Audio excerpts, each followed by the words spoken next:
failure? I know you've been in like Memphis and you've gotten a fight. You've had to give people back their money in some show. Is there one that stands out that you just like, I'll never forget this moment? You know, the toughest one for me, like I gotta, admit, probably the toughest one was in New York, and it was for like an industry showcase, and I was there. Perfect. And it was one of them ones where you feel like you're gonna try to write jokes for the audience, right? So you're gonna try to change yourself to fit them. And I bombed. I mean, I walked up and bombed, and it was like a horrible feeling. And Steve was there, actually. Harv was there, and he literally walked on stage after me. And I mean, it's this corporate environment. He cussed their ass out. The audience. And they were dying. Like, they just loved the fact that he was just real. Like, and it was just like, and he was like, you sitting there, man, I'm just one of the funniest dudes in the world, blah, blah, blah. He just letting them have it, boom, boom, boom. And that's when he was like, don't go, dude. And he just basically like, don't ever change, man. Just do you. If that don't work, then it don't work. But don't try to fit in, so that was one of the most valuable lessons I took. I mean, of course, took some L's at many different times, Yeah, we all have. Yeah, it's the business, right. And it is that, so. But it was one that particular lesson was one that I was like, okay, I can use that one. Yeah, I'd imagine with your style, you probably have gotten some mixed reactions developing that style. Oh my God, yeah, girls would go. They used to throw fucking candles at me and shit like that, like lit candles. Oh wow. People used to fight. I got punched in the face once on stage. What? Tons, yeah. Have you ever been booed? Oh fuck yeah, of course. What's your favorite boo story? I mean, boos aren't even close to as interesting. Like boos are easy. You could flip a boo. Okay. You know what I mean? Like that's not like when people boo me, it doesn't. Like if I'm getting booed, it doesn't count in the same way as a boo. It's not like boo. It's not like boo, you're bad, you're not funny. It's boo, I don't enjoy you justifying these things that I think are horrible. I don't mind that. Because that boo is just the same as an O. It's just their way of saying, I don't agree with this. I need everybody in this room to know that I don't agree with that sensibility. A boo of just, you're not funny, that's gotta hurt. I don't think I've ever got one of those, but that's gotta hurt. That is just rough. I've bombed plenty of times, but never to the point where it was so offensive. Never where the bombing was so just outright offensive to the audience that they felt a need to make sound back at you, right? Like they would just rather come up and punch you in the face. Is that what happened? Yeah, that was my first time ever doing a hood room, and I was just talking shit to one of these guys in the crowd, and he just walked up and punched me in the face.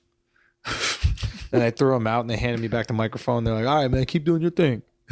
Did you ever go back? Yeah, next week. There, but I bombed the hardest probably in Tacoma, Washington, because I was a headliner. It was 2 shows. I did a show. The first show I put to get $700. I went to go do the show, bro. There was like no lie, bro. 17 people there, and that place was like 200. And the promoter was sitting in the front with a broken leg. So every time I did a joke, I would look at him going. I did the whole 45, bro, no laughs. Then I went to my room, wanted to kill myself. Was this before Last Comic Standing? Yeah. Okay. So I'm at the Tacoma, Washington, and the whole world goes up before me. They bring up a rapper. Oh, what? The chef of the place goes up and shows the plate of the specials. Like he's like this. Some dumb whack ass bitch does a Def Jam rap that sucks. I hate poetry, first of all. I like poetry read.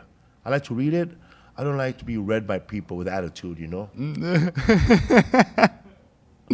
So this comedian goes up, bombs, bro. The second comedian kills.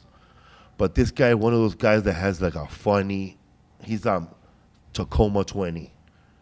Right. Like his shit was only funny in Tacoma. I swear to God.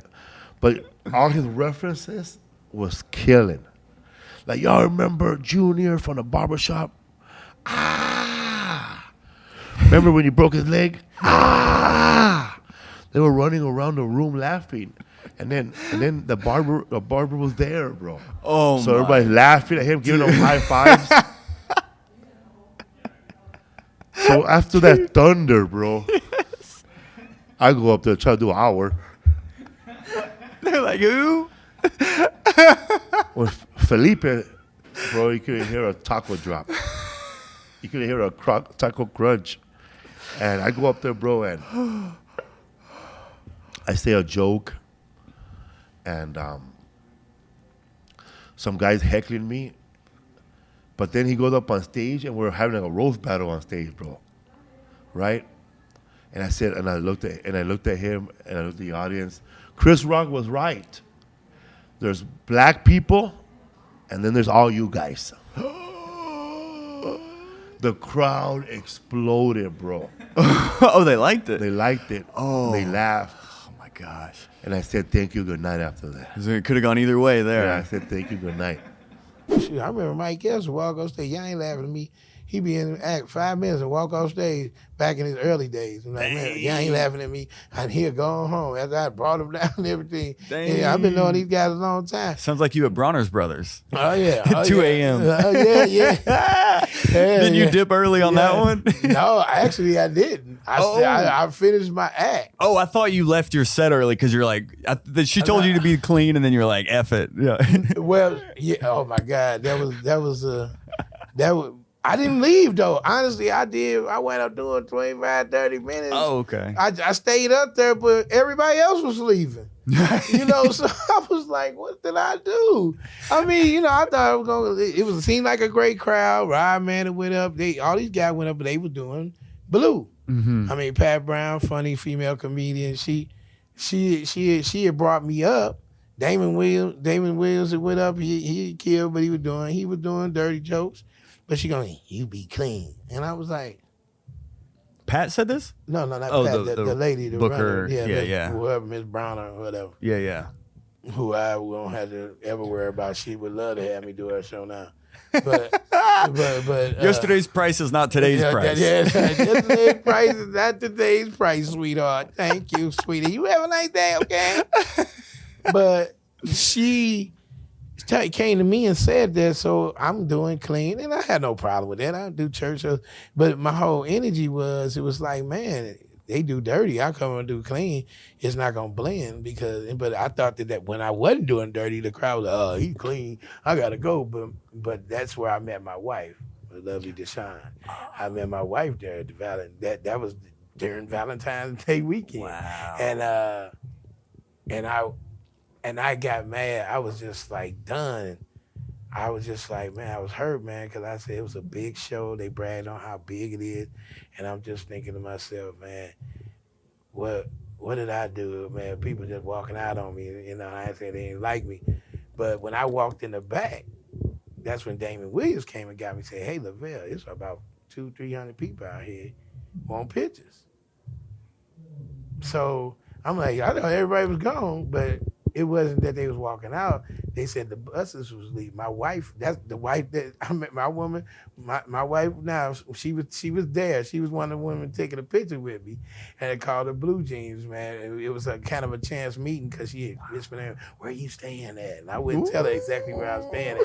I told her the hotel, but I ain't tell her what room. But she faked like she was my wife and was able to leave a message on my room. So that's how ironic, talking about speaking stuff in existence. Yeah. Might be the pivotal interview to turn it over. Let's go. So when she said that, when I called her back and we talked for hours, and lo and behold, we had some moments and stuff, but it was meant to be, and we've been married ever since, going on 15 years. But she the one said no, they was leaving because the buses was leaving. Bombs. I mean, I used to work the door at this club called Broadway Comedy Club. I just was getting heckled real bad, and this guy, like, we went back and forth a couple of times, and I remember he was like making fun of my pants, and I was like, and they were like shitty pants, but it was like, it's such a hack. It's like, look at your pants. Yeah. That was his line. I was like, yeah, they're probably bad.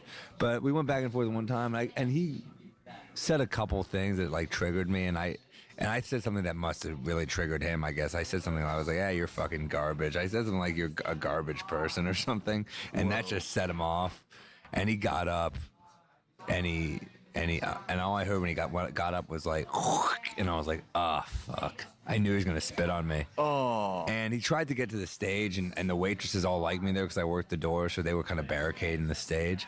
And I just heard, and it just right on my shirt, you know. And like terrible people have the best aim, you know. And he hit me right. He hit me right in the chest, and I guess it could have been worse, right? But from that distance, it was still impressive to make contact with the spit. And yeah, and then he and his girlfriend, she was humiliated, I could tell. But he was waiting out. He's like, I'm going to wait outside for you. He was so worked up. And this guy, Chris Murphy, was like, I'll walk you outside. And he was like, I mean, he's weaker than me. Chris Murphy can't do shit. He's like, it looks like, he's a joke about looking like he's a redhead. He's a joke about looking like a pencil and his hair is the eraser or something. And it's like, and I'm like, that's my muscle. That's who's coming with me. But he was brave enough to come out with me, and he made sure I got home okay. He was a nice guy. He's always been a good dude. How long into your career was that? I don't know. That must have been like at least 8 years. No, maybe 10 years ago. Oh, 10 years ago. Oh, jeez. Yeah, that was a while ago. But yeah, I definitely didn't handle it. Like the worst ones, you look back and you're like, why didn't you even handle it well? Yeah, but you never know until after. In the moment, Right. you're just like straight survival mode. Yeah, with the crowd, I remember I tried to go back in the material after he spat on me, and I was like, Right. well, that's not happening.